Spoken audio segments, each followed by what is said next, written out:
हरियाणा के कैथल में सोमवार को हरियाणा राज्य दिव्यांग जन आयुक्त राजकुमार मक्कड़ ने पट्टी अफगान गांव में नवजीवन केंद्र गुरु बृहस्पति दिव्यांग एवं बाल उपवन केंद्र का उद्घाटन किया। यह जिले का पहला ऐसा केंद्र होगा जहां दिव्यांग बच्चों को शिक्षा व अन्य गतिविधियां मुहैया कराई जाएंगी। कमिश्नर राजकुमार मक्कड़ ने कहा कि विद्या का दान सबसे बड़ा दान है। यदि हम विशेष बच्चों को शिक्षित कर समाज की मुख्य धारा से जोड़े तो समाज प्रगति की ओर जाएगा। इस कार्य में हम सभी का सहयोग बहुत जरूरी है। सरकार विभिन्न योजनाओं के माध्यम से लाभ भी पहुंचा रही है। देखें इस रिपोर्ट में। के माध्यम से कैथल जिले के अंदर लगभग 600 दिव्यांगजनों पर 59 लाख रुपए के कृत्रिम अंग और सहायक उपकरणों का वितरण जिले में किया गया है और आने वाली 16 अक्टूबर से हम जिले के सभी 6 ब्लॉक्स के अंदर अलग अलग दिन हैं, उनमें दिव्यांगजन के असेसमेंट के कैंप लगाएंगे। भारत सरकार की कंपनी एडिमको उसके एक्सपर्ट्स उसके अंदर आएंगे। दिव्यांगजन की असेसमेंट होगी। जिनको 3 वर्ष का समय हो गया है, ऐसे पुराने दिव्यांगजन भी नए उपकरण प्राप्त कर सकते हैं। हम सबको जानकारी है कि हरियाणा सरकार और भारत सरकार राशि के मामले में दिव्यांगजन के लिए किसी प्रकार से कोई कंजूसी नहीं कर रही, खुले हाथ से। और एक तो ऐसा उपकरण है जिसको कोक्लियर इम्प्लांट कहते हैं, जो 5 साल से छोटे बच्चे हैं और उनको सुनाई नहीं देता, दिमागी तौर पर भी कुछ कमजोरी है, बोल नहीं सकते, सुन नहीं सकते और दिमागी तौर पर भी तीनों भी है या 3 में से 2 भी हैं, तो दिमाग में पुर्जा लगता है जिसको कोक्लियर कहते हैं। उसकी मार्केट में 20 लाख रुपए की कीमत है और अगर कोई बड़े अस्पताल में चले गए तो वो 2-3 गुना भी हो सकता है। हरियाणा सरकार 5 रुपए में वो पुर्जा लगाती है, कोक्लियर इम्प्लांट करती है। और अगर किसी को लगता है कि भाई सरकार के अस्पताल में नहीं कराना और मैं अपनी मर्जी के अस्पताल में कराऊंगा, तो हरियाणा सरकार 13 लाख रुपए की मदद करती है। 13 लाख रुपए उस अस्पताल के खाते में जाते हैं। तो इस प्रकार से कोक्लियर इम्प्लांट हो, और चाहे वो हाथ की कृत्रिम अंग है या पैर लगाना है या बैसाखी है या व्हील चेयर है, यहाँ तक कि मोटराइज जो वाहन है वो भी हरियाणा सरकार 80% से ऊपर जो दिव्यांग हैं उनको प्रदान कर रही है।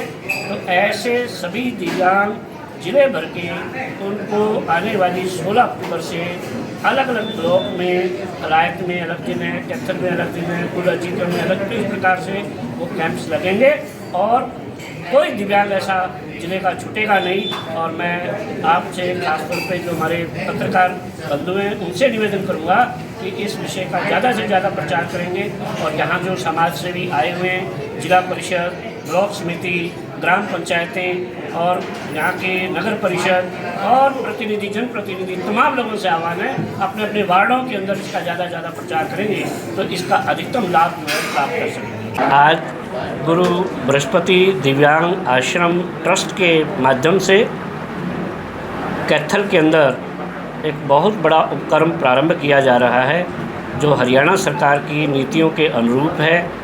कोई भी दिव्यांग छात्र शिक्षा से वंचित नहीं रहना चाहिए। इसके लिए जहां हरियाणा सरकार सभी 125 ब्लॉक्स के अंदर विशेष अध्यापकों की नियमित रूप से नियुक्तियां कर रही है, इस मास के इसी आने वाले सप्ताह के अंदर ही 297 विशेष अध्यापकों को नियुक्ति पत्र सौंपे जाने हैं। इसके अलावा 1380 नई पोस्टें दिव्यांग अध्यापकों की क्रिएट की गई हैं, जो दिव्यांग बच्चों को पढ़ाएंगी। तो वो बच्चे विभिन्न प्रकार की श्रेणियों के हैं। उनमें एक बहुत बड़ी श्रेणी है जो मानसिक रूप से दिव्यांग छात्रों की है। ये ठीक है कि समग्र शिक्षा प्रदान करना ये सरकारों का प्रयास है, लेकिन फिर भी जो मानसिक रूप से दिव्यांग बच्चे हैं इनको आवासीय सुविधाएं देकर के शिक्षा की व्यवस्था करना ये केवल सरकारों के दम पर नहीं होगा। इसके लिए समाज का आह्वान किया गया है और उस आह्वान को चुनौती के रूप में स्वीकार किया गुरु बृहस्पति दिव्यांग आश्रम कैथल की मैनेजमेंट के द्वारा समाज के सहयोग से यह जो सुरेश शर्मा जी के मार्गदर्शन में, उनके नेतृत्व में बहुत वर्षों से दिव्यांग छात्रों के लिए, दिव्यांग बच्चों के बहबूदी के लिए, उनके विकास के लिए प्रयास किया जा रहा था, उसको एक ऑर्गेनाइज शक्ल दी गई है। अब यह आवासीय विद्यालय आज से प्रारंभ हो रहा है। मेरा सौभाग्य है कि आज मुख्य अतिथि के रूप में इस विद्यालय को प्रारंभ करने का अवसर प्राप्त हो रहा है। यहाँ विशेष छात्र जो मानसिक रूप से autism, cerebral palsy, mental retardation, multiple disability और लर्निंग डिसेबिलिटी, ऐसी 5 जो मानसिक दिव्यांगताएं हैं, उनसे जो ग्रस्त कैथल ज़िला और आसपास के भी ज़िलों के ऐसे छात्र हैं, उनको यहाँ पर प्रवेश निःशुल्क प्रवेश अभी रखा गया है, जबकि अध्यापकों की नियुक्ति यहाँ कर दी गई है और कार्य जो है प्रारंभ हो गया है। आने वाले समय में निश्चित रूप से यह काम गति पकड़ेगा, ऐसा मैं इस अवसर पर सरकार की ओर से इस प्रबंध समिति को भी बधाई देता हूँ। कैथल के समाज सेवी विशेष रूप से मेरे बाईं ओर श्री शिवशंकर जी पावा हैं, मेरे दाईं ओर श्रीमान कुलदीप शर्मा जी जिला समाज कल्याण अधिकारी हैं, जिला के हमारे शिक्षा अधिकारी उपस्थित हैं, district project coordinator, district assistant project coordinator और अन्य अनेक विभागों के अधिकारी। सरकार की ओर से भी ये खुला आह्वान और सहयोग लेकर के आए हैं कि यह जो कार्य चल रहा है, इसमें न केवल बंदई सिख संप्रदाय सहयोग करेगा, समाज की अन्य अनेक संस्थाएं इसमें सहयोग करेंगी, ताकि सुरेश शर्मा जी और गुरु बृहस्पति दिव्यांग आश्रम अपने आप को अकेला अनुभव ना करें। सरकार निश्चित रूप से अनेक प्रकार की सुविधाएं प्रदान करती है। जैसे जो अध्यापक आएंगे उनको रिहैबिलिटेशन काउंसिल ऑफ इंडिया की जो नॉर्म्स हैं उनको पूर्ण करना चाहिए, तो सरकार उसके लिए प्रिस्क्राइब करती है क्वालिफ़िकेशन, समय समय पर उनको लेटेस्ट टेक्नोलॉजी से सराबोर करती है और नई नई जो आधुनिक सुविधाएं आती हैं वो प्रदान की जाती हैं। इसी प्रकार से जब यह 3 वर्ष इसको चलते हुए होंगे तो सरकार की ओर से इस प्रकार की भी सुविधा है कि दीनदयाल रिहैबिलिटेशन सेंटर के रूप में इसको विकसित कर दिया जाएगा। तो 100% जो खर्चा इनका साल भर का बजट है वो 1 करोड़ का हो, चाहे 10 करोड़ का हो, चाहे वो 1000 का हो, जितनी भी राशि का वार्षिक खर्चा है वो 100% इनको रीइम्बर्स होगा, जिनमें लगभग 50% तो एडवांस मिल जाता है और 50% उसके बाद होता है। लेकिन उसके लिए 3 वर्ष तक इनको सक्सेसफुली चलाना होगा, क्योंकि ऐसी अनेक संस्थाएं बन जाती हैं जो बनने के बाद उनका मोटिव कुछ और होता है और समाज का भी सहानुभूति प्राप्त करते हैं, उनका आह्वान भी करके राशि भी प्राप्त करते हैं, सरकारों से भी ले लेते हैं और उसके बाद में भगोड़े हो जाते हैं। ऐसे अनेक लोगों के दृष्टांत सामने आए हैं। तो सरकार को भी जनता सिखाती है। तो सरकार ने भी अब शाणपथ का काम किया है कि केवल 3 वर्ष का अनुभव होगा, उसके बाद ही हम ये करेंगे। अच्छे कर रही है, क्योंकि कोई भी विद्यालय चलना है तो उसके लिए रजिस्ट्रेशन होना चाहिए। Rights of person with disabilities act 2016 की धारा 50 के अनुसार उसका तो जिला समाज कल्याण अधिकारी के पास, क्योंकि हमारे जिलाधीश जो हैं इस एक कमेटी होती है जिसके वो अध्यक्ष होते हैं, तो उस कमेटी के पास पंजीकरण कराना अनिवार्य है। तो वो पंजीकरण तभी होता है जब न केवल भवन पूरा हो, अपितु अध्यापक हैं उनकी पात्रता पूरी हो और उनके साथ ही सरकार उनको उपकरण देना तुरंत प्रारंभ कर देती है। तो यह शुरुआत हो जाती है।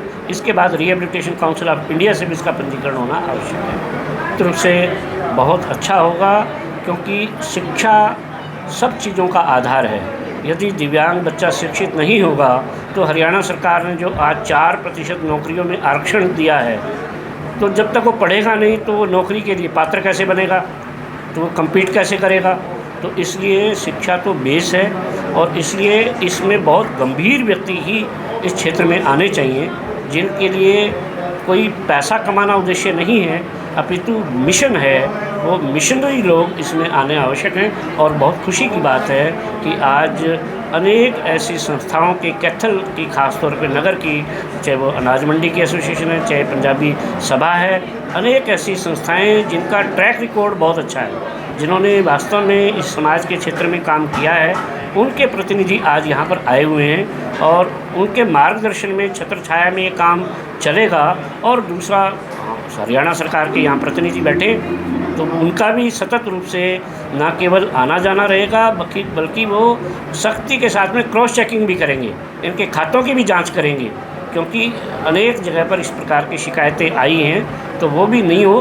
इनके खातों की भी जांच ये करना आवश्यक है। सुविधाएं जो घोषणा की गई वो प्राप्त भी हो रही हैं कि नहीं हो रही, अन्यथा जो है उसको बंद करने में भी समय नहीं लगेगा।